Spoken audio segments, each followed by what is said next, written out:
Sa buhay na ito, maraming pangamba, marami ring problema at pagsubok pa.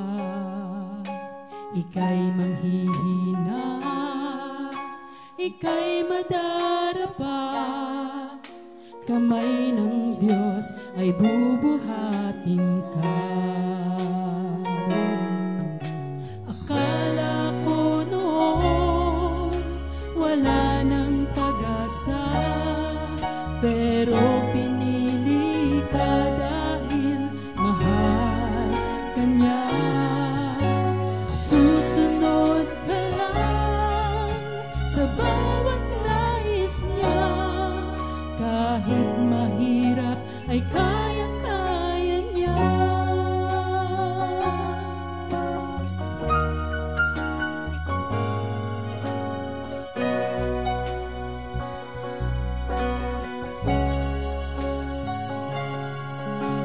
Siyang ating Ama, sagot sa problema, kahit mahina na, lumalakas sa Kanya.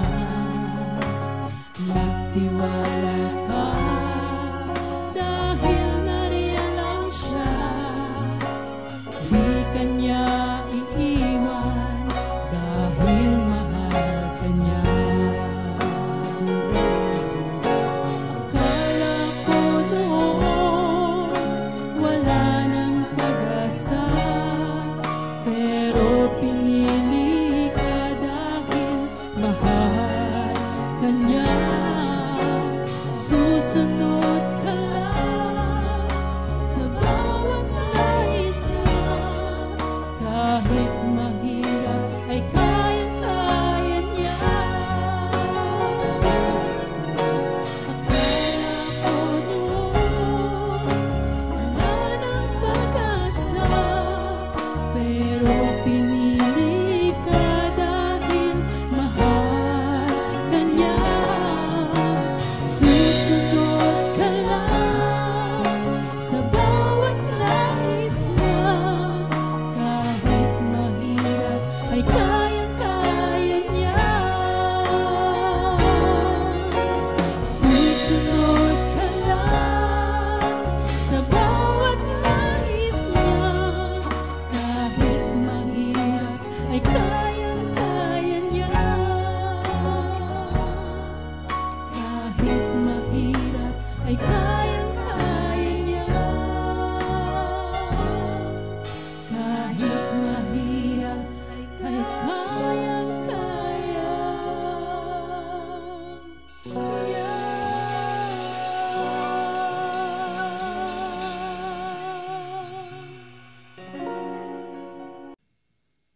Okay? Ang title po ng message natin ngayon na binahagi sa akin ng Panginoon is The Essentials for a Growing Church. Ano ba ang kahalagahan ng paglago ng isang iglesia? Ito'y mababasa muna natin kasi nakalagay din dyan sa ilalim ng isang caption dyan is A Church Needs Leaders. Totoo po yan. Anong klaseng pamamahala at anong klaseng liderato ng church ang kailangan ng isang community o mga kongregasyon. Okay? Pero ang scriptural reference ko dyan ay matatagpuan niya sa 1 King chapter 3 verse 4 to 13. Basahin po natin, okay? This is medyo mahaba po ang ating scripture. Our scripture is quite lengthy and there are scriptural passages, references po na gagamitin ko at gusto kong mabasa po ninyo. So read with me, okay? The Lord appeared to Solomon in a dream by night, and the Lord said to him, "Make a particular request for yourself." Solomon said, "You have shown great mercy to your servant David, my father, because he walked before you in truth, and with you in righteousness and uprightness of heart. You have continued this great kindness for him and gave him a son to sit on his throne, as I do today. And evil. For who can judge this great people of yours? Patuloy po natin, verse 6. Now, O Lord, ito na po yung request ni King Solomon. You made your servant king in place of my father David, but I am a little child. I do not know how to go out or come in. Your servant is in the midst of your people whom you chose, a great people who will not be numbered, and therefore give your servant a heart to hear and judge your people in righteousness and to discern between good and evil. And who can judge this great people of yours? Let me pause there. Let me explain to you a little bit. Just remain on that particular passage set. And we all know, no, ito po si King Solomon. Bata pa siya nung siya hinirang at inilagay, niluklok na bilang hari ng Israel kasi wala na yung tatay niya. Tumanda na at namayapa na. Kaya si King Solomon ang pinili ng Panginoon na para maghari sa Israel. So, ang problema ni King Solomon, sabi niya rito, siya napakabata pa at halos wala pa siyang buwang. At ang Panginoon natin talaga yan ibang klase din si Lord pagka namili ng isang tagapaglingkod at talagang pipiliin niya yung isang tao na siguro si King Solomon ay bata pa, alam niya walang muwang, inosente, at yan ang itinalaga niya kasi alam ng Diyos na siya rin ang magkokontrol sa isipan at puso ng bawat tao. Okay, kaya ito yung special request ni King Solomon. Kasi nga sa verse 4 sabi ni Lord dito, make a particular request for yourself. Kaya yung request ni Solomon bigyan siya ng tinatawag natin in short, wisdom. Okay? So ituloy natin sa verse 9. From verse 9, here you go, to verse 10. Okay? The Lord was pleased. Okay? Hinangaan niya si Solomon and asked this. So the Lord said to him, because you ask for this and have not asked for long life for yourself, nor have you asked for riches, nor for life of your enemy, but ask understanding for yourself to understand judgment. Yun nga sinasabi natin, nag-ask si Solomon, hindi kayamanan, hindi ang buhay ng mga kanyang kaaway, hindi ang long life, o hindi wisdom. Okay, tawag natin doon, understanding is about wisdom. And verse 11, tuloy po natin, behold, I have done according to your word. Okay, sinagot ng Panginoon at tumugon ng Panginoon sa kanyang request, behold, I have given you an understanding and wise heart. Imagine that. So that there has not been anyone like you. Walang magiging katulad mo. Walang makakadaig sa iyo. Medyo ako'y meron pa rin congestion ng konti. Let me continue. Nor shall anyone like you will come after you. I also give you what you did not ask. Pinagkaloob pa rin ng Panginoon yung hindi niya hinihingi.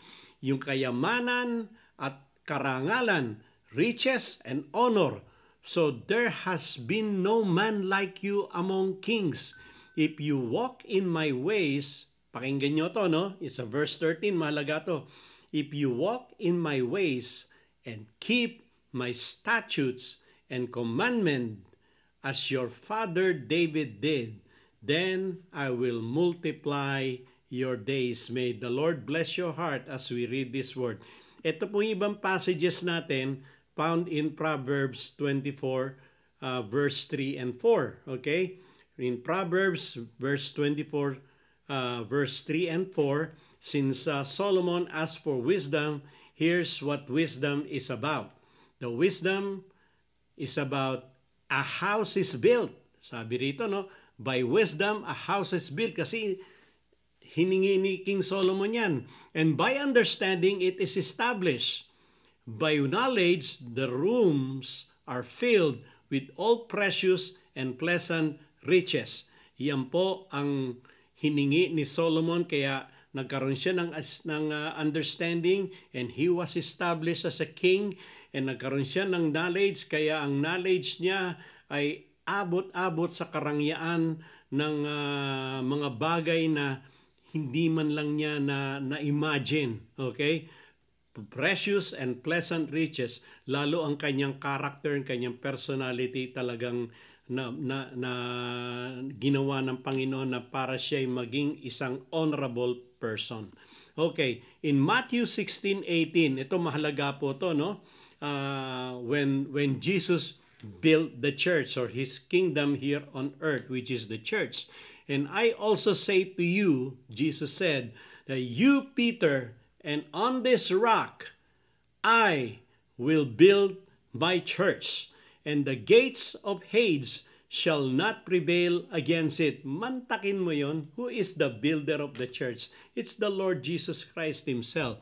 And Peter, si Saint Peter, ikaw, ako, yung mga nagpapastor ngayon, at lahat tayo na nagli-lead ng church, lahat tayo na ginagamit ng Panginoon, pakatandaan natin, there is only one person who is the builder of the church. Yung panahon ni King Solomon, si God ang nag-build ng temple, and here you now in the New Testament, nakita ninyo kung sino ang talagang builder ng church, which is the Lord Jesus Christ Himself. Okay? So let's move on. Upon building the church, sinong nagbibigay ng power para magpatuloy ang isang iglesia, para magkaroon ng meaning at maintindihan ng mga tao na there would be a community of believers sa pamamagitan ng mga taong inatasan ng Panginoon. Kaya ito yung sabi ng Panginoon nung bago siya humayo, pumunta sa langit, ano? But ye shall receive power. After that, the Holy Ghost has come upon you, and ye shall be witnesses unto me, both in Jerusalem, in all Judea, and in Samaria, and unto the uttermost part of the earth. Hindi ko na lang po sinama ang Great Commission wherein the Lord Jesus Christ gave a mandate to His disciples, to His apostles, go and make disciples of all nations.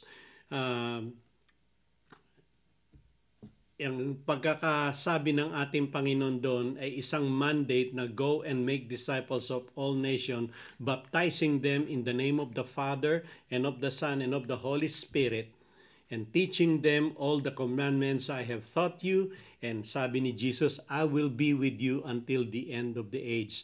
Kaya tignan ninyo, no? Ang isang essential ng growing church is recognizing who the church builder is. Sa umpisa pa ng unang panahon, okay, even the time of King Solomon, he himself needs help, okay? It is only God who can help him because of his young age. And it is only the Lord God who can make him understand what is right and what is wrong. He can simply judge. Sinubukan si Solomon nung time na yun eh. Solomon was given a first task. Remember the two women that has a child? The first woman claims to be, that's my child. Sabi naman nung isa, hindi, anak ko yan. That's my baby. So there are two mothers that that time was presented in front of King Solomon. Solomon, for some reason, had that great wisdom from God, from the Holy Spirit of God.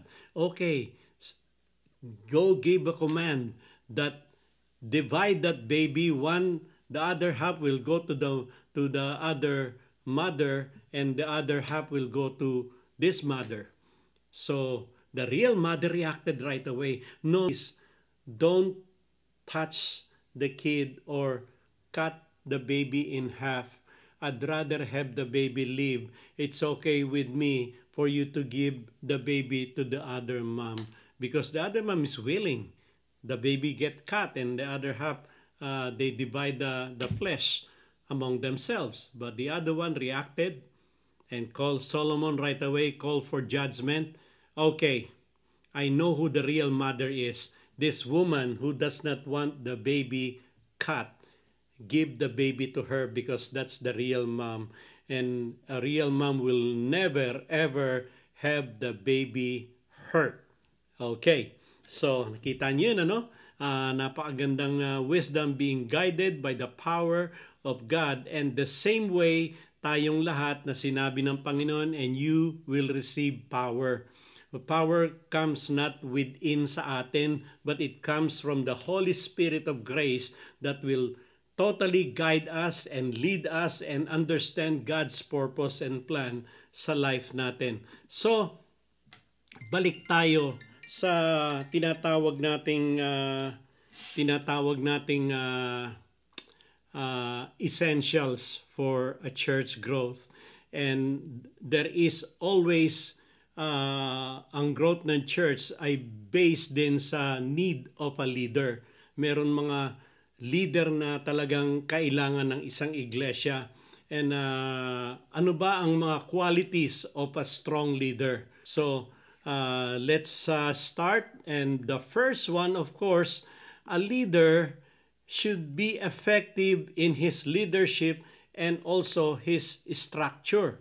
Okay? Tandaan natin, ang isang manggagawa at ang quality ng isang effective leadership and structure, ang functional structure such as yung role niya sa kanyang congregation at responsibilities ng mga kasamahan niyang manggagawa, lalo na yung mga associate pastors, okay, yung mga local board leaders, all those must have a clear role. Kailangan yan, meron tayong tinatawag na list of rules and responsibilities. Ano po yan? Importante po yan sa isang paano lalago ang church at paano po magiging effective ang isang ministry. Alam nyo, nung nag-aaral ako, something that I learned from during my college day when I was studying management and marketing. At isang magaling na teacher ko na itanim sa puso ko, yung tinatawag natin management by objective. Management by objective is something that you need right communication sa isang pagmamanage ng isang kumpanya. Kailangan may tamang komunikasyon po tayo sa bawat mga taong under sa atin. Okay? In our leadership, we must have the right communication and to all the people, so there will be a clear understanding of their duties and responsibilities. And it must be short and concise. Huwag pong parang isang 10 pages ng nobela ng duties and responsibilities. And all these things can be communicated in short and concise, and if there's any question that these people can directly and confidently ask you what are those things that you're trying to communicate. Okay? Kailangan tayo, may maayos tayong komunikasyon sa kapwa natin. Kasi kung hindi po, wala pong right communication, may hirapan po yung mga katrabaho natin, lalo na sa church ministry. They will never understand their role. Okay? Yan po ang na dapat na isang leadership na para siya'y maging effective. Kaya nagpapasalamat ako. Ako pa naman po ang isang pastor na talagang ayoko ng paperworks. I hate paperworks. But then, biniyayaan ako ng isang tao na talagang mahilig din sa paperworks. Yan po again, ulit-ulitin ko, parati kong binabanggit yung pangalan niya, si Pastora Det Bermeo. She has that what we call an organized thought of duties and responsibility. Na-appreciate ko po yon, and I thank God for that. Kumbaga mabuti po ang ating Panginoon na alam ng Panginoon ang aking weakness, alam ng Panginoon ang yung mga ayokong gawin. Kaya God provides someone who can help me. Parang si Moses. Sabi ni Moses, hindi ako marunong magsalita. Then he provided his brother. Diba? Yung kanyang naging buddy-buddy, yung kanyang kapatid. Okay? So anyway, tanda natin ang isang effective leader sa isang community, okay, must have and possess a public relations. Kailangan marunong po itong taon itong makibagay at makisama. Look at the Lord Jesus Christ. He fellowship and He eats with sinners. Pero you would never compromise. Kung anong ginagawa nila, kung sila yung mga lasenggo, hindi nyo kailangan maglasing at hindi nyo kailangan uminom. Just be there and be a good listener to them, fellowship with them. Maybe pag nagkakrak sila ng joke, pwede ka naman tumawa, okay?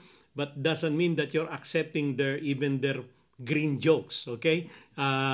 Basta, ang importante, meron kang public relation para sa mga taong ito. And of course, it follows doon nang una nag-uumpisa yan sa pagiging kaibigan. Okay? And be that person. See what will happen. Hindi ka magkakamali if you have a good relationship with other people with different culture and background. Regardless kung ano pang kulay niya. Siya black, itim, white. Okay? Yun ang maganda sa ating mga Pilipino. We are adaptable. Marunong tayo mag-Ingles. Hindi lang ako marunong mag-Incheck. But I can adapt myself and be friend with those people. Okay? So, importante po yun. Para magkaroon ng effective leadership, kailangan din ng talaga ng tamang structure ng ating paglilid, which is one of those is the addressing the duties and responsibilities of every individual. Okay? And importante, may implementation po. Importante yon. Gagawa nga tayo ng duties and responsibilities pero hindi naman na-implement.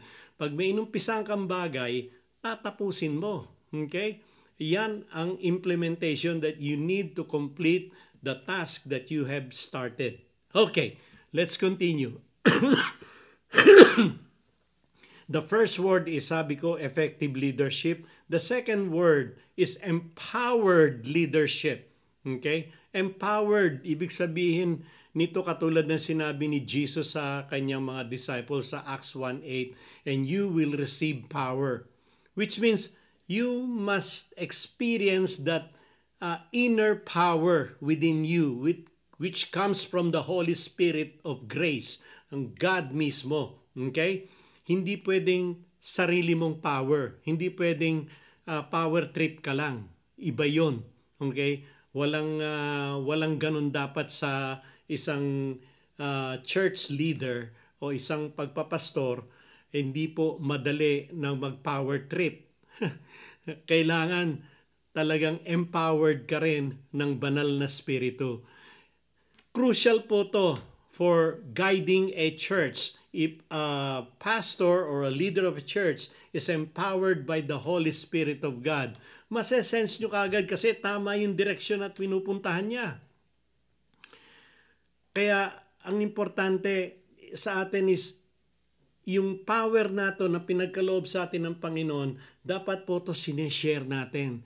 Binabahagi natin. Paano po yun? Binabahagi natin sa pamamagitan ng panalangin, that we humble ourselves before other people, and empowering others rather than holding authority. Kasi marami sa atin, hinahawakan lang natin ang pagiging ang authority na alam natin na tayo ang leader. Pero hindi po dapat ganon.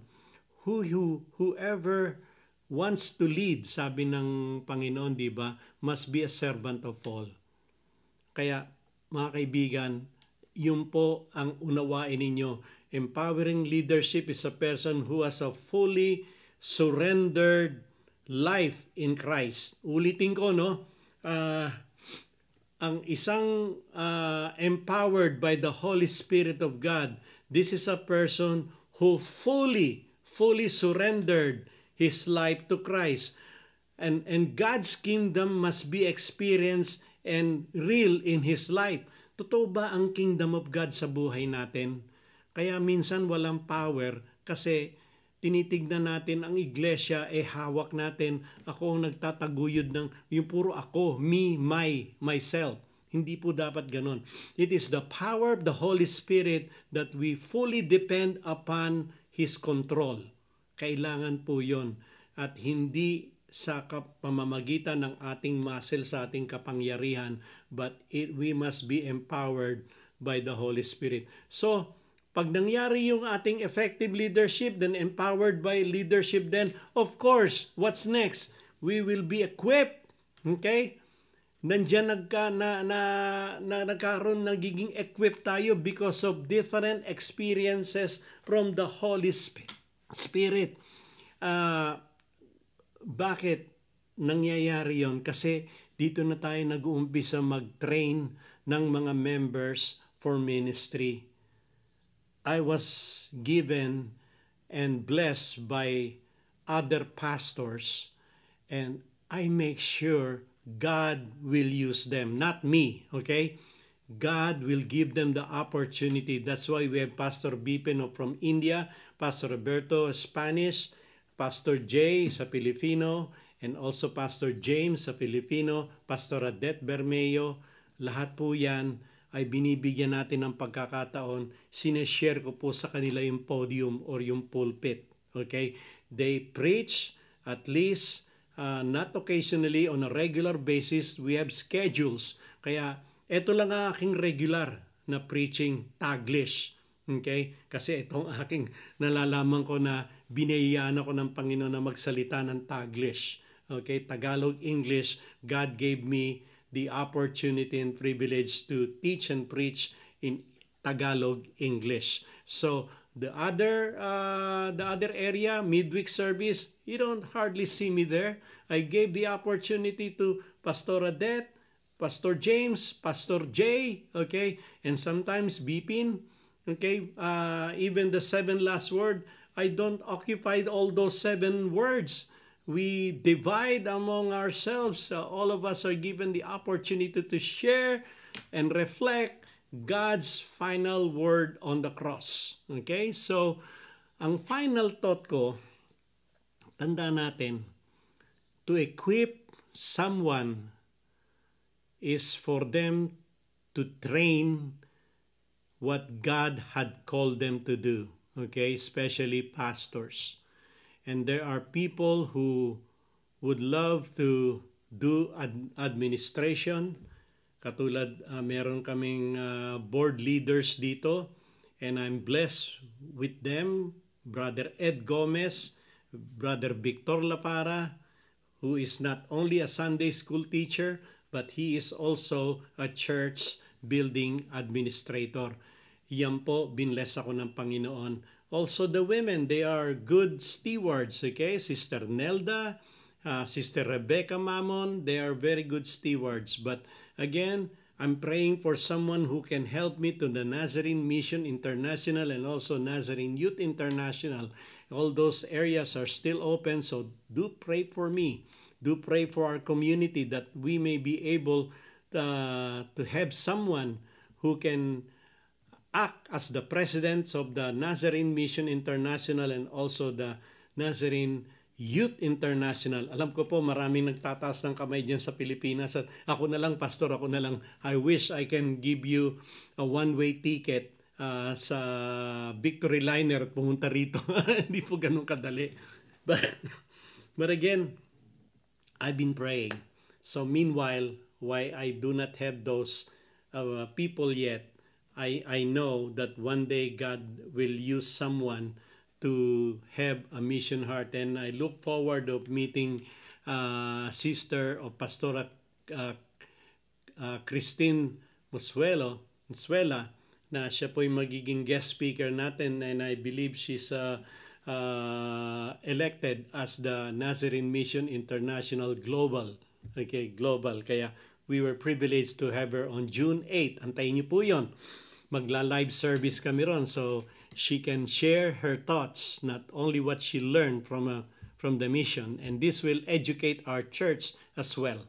So, ang final thoughts ko sa inyo is for the past 13 years, I know and I believe God made me effective, empowered by the Holy Spirit, and I know He equipped me through experience and of course studying and praying God's holy word. And for the past 13 years, I as a pastor, I run this church with simplicity. Again, I use the word simplicity. Why? Because in our board election, selecting leaders, local board, I simplified everything. It doesn't have to be complicated. Okay? I know I believe the other pastors, the other church, according to our manual, we must have the annual members congregational meeting. Okay? That happens every year. And sometimes it's difficult because napapasabay po to sa meron kaming tinatawag na annual pastor's report. And that's a lot of paperwork for me to do. And as I age, okay, hanggang sa pagtanda ko, aaminin ko po, matanda na rin ako, I find it so difficult for sometimes doing all those paperworks. And again, in-address ko to kanina, I hate paperworks. That's why I'm blessed with my wife, Pastor Adet. They do a lot of paperworks for me, and I thank God for that. But doing the yearly pastor's report, ako pong mag-isa yon. I cannot entrust, hindi ko tiwala, but I cannot ask my wife to do this, as Pastor Adet and whoever to do those report for me. Kasi hindi ako yon. I must be myself. Okay, I must do this thing on my own hand, writing or typing all those yearly highlights and the major accomplishments of the church. Para sa akin, yun na po yung aking annual church meeting, because I always share that to my congregation, what things that has been accomplished for the past year. Meron po kaming tinatawag na church anniversary. Siguro pag may mga nanonood na mga pastor ng Nazarene, you will just not agree with me. But sorry po, I've been here for 13 years.